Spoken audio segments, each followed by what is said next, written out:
இவர் தாங்க நம்ம காட்டோட ராஜா. இவர் இப்ப என்ன சொல்ல வர்றாருன்னா, அவரோட காட்டுல ஒரு 3 யானை குட்டிங்க பிறந்திருக்காங்களாம். அவங்க பண்ற ஒரு சேட்டைய நீங்க எல்லாரும் பார்க்கணும்னு அவர் ஆசைப்படுறாரு. அதானே ராஜா?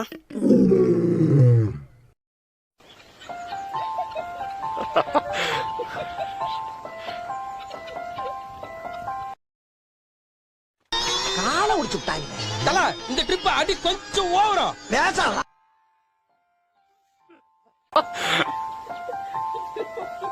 ஐயோ,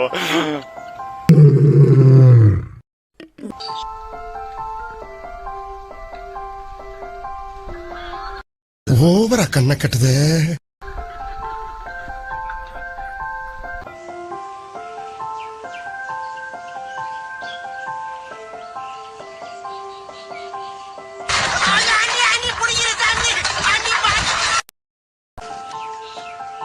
இது போல மேலும் பல வீடியோக்களை காண மறக்காம நம்ம ஜங்கிள் நியூஸ் சேனலை சப்ஸ்கிரைப் பண்ணுங்க.